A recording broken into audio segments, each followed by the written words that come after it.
लोगों को इतना परेशान फॉरेस्ट डिपार्टमेंट ने करके रखा हुआ है। समस्या से, इसका समाधान निकालने से और जंगलों को बचाने के लिए कोई लेना देना उनका नहीं है।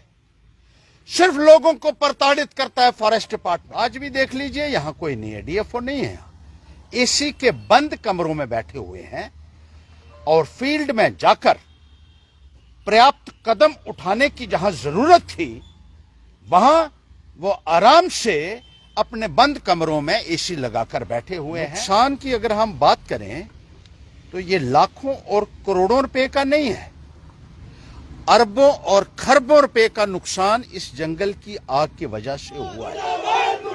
प्रदर्शन किया जा रहा है फॉरेस्ट डिपार्टमेंट के खिलाफ और कोई भी संज्ञान उस पर नहीं ले रहा है। इसको लेकर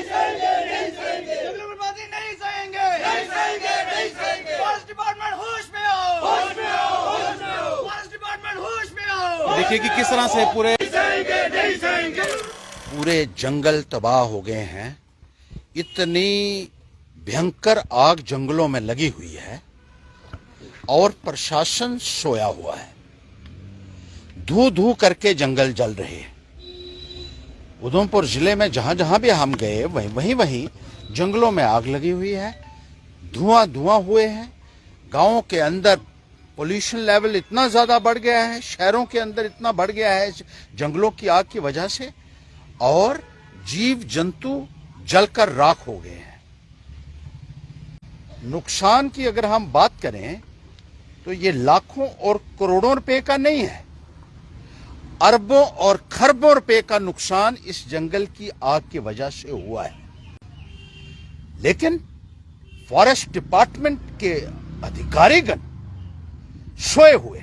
आज भी देख लीजिए, यहां कोई नहीं है, डीएफओ नहीं है, एसी के बंद कमरों में बैठे हुए हैं और फील्ड में जाकर पर्याप्त कदम उठाने की जहां जरूरत थी वहां वो आराम से अपने बंद कमरों में एसी लगाकर बैठे हुए हैं और इस बर्बादी के मंजर को खुली आंखों से देख रहे हैं और उस पर कोई कार्रवाई नहीं की जा रही है। इकोलॉजिकल इम्बैलेंस कितना हो जाएगा इसकी वजह से क्या अंदाजा है फॉरेस्ट डिपार्टमेंट को? पानी की कितनी किल्लत हो जाएगी इसकी वजह से इस बात का अंदाजा है? वेदर अनसर्टेनिटीज कितनी हो जाएंगी इस बात का अंदाजा है फॉरेस्ट डिपार्टमेंट को? एनवायरमेंटल डिग्रेडेशन कितनी होगी इस बात का अंदाजा है फॉरेस्ट डिपार्टमेंट को? ऐसा लगता है कि फॉरेस्ट डिपार्टमेंट को इस जगह जगह उन्होंने वो लगाई हुई हैं, तारें लगाई हुई हैं लोगों को परेशान करने के लिए। जगह जगह बुर्जियां लगा रहे हैं कि लोग वहां फॉरेस्ट डिपार्टमेंट में रास्ता इस्तेमाल ना कर लें। रास्ते बनाने के लिए लोगों को प्रताड़ित किया जाता है फॉरेस्ट डिपार्टमेंट के द्वारा। सड़कें बनाने के लिए प्रताड़ित किया जाता है जहां लोगों को 20-20, 30-30 किलोमीटर पैदल चलना पड़ता है। फॉरेस्ट वाले कहते हैं नहीं, सड़क नहीं बनेगी, जंगल बर्बाद हो जाएंगे। लेकिन जब बर्बाद हो रहे हैं जंगल तो आंखें मूंद करके बैठे हुए हैं। कोई भी प्रयास इनकी तरफ से नहीं किया जा रहा है कि उनका माल मवेशी जो है वो घास तक चरने नहीं दिया जाता उनको। जंगल से आप टूटी फूटी लकड़ी नहीं उठा सकते हैं, लेकिन हरे भरे पेड़ इन्होंने मिली भगत से जो है जलाए हैं। और फॉरेस्ट डिपार्टमेंट का एक और काम रह गया है कि फॉरेस्ट रिसोर्सेज को लूट रहे हैं। ये स्मगलिंग फॉरेस्ट डिपार्टमेंट फैसिलिटेट करता है।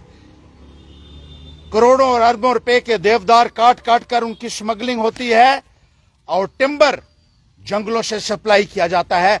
अगर फॉरेस्ट डिपार्टमेंट ना हो तो हमारे जंगल बच सकते हैं, क्योंकि लोकल लोग उनको बचा सकते हैं, वहां के रहने वाले लोग जंगलों को बचा सकते हैं और खुद वो अपना एक अख्तियारात अगर लोगों को भी दिए जाएं, उनकी जिम्मेदारी लगाई जाए कि यहां रास्ता निकालिए। अब रास्ते जंगलों में ना होने की वजह से भी जो प्रयास किए जा सकते थे आग बुझाने के वो नहीं हुए, क्योंकि जंगलों में खुद ही इन लोगों ने इतनी तारें लगा दी हैं, ना तो वहां फायर ब्रिगेड की गाड़ियां पहुंच सकी और ना ही आम जो गाड़ियां पहुंच सकी और लोग पहुंच सके ताकि उन जंगलों की आग को बुझा सकें।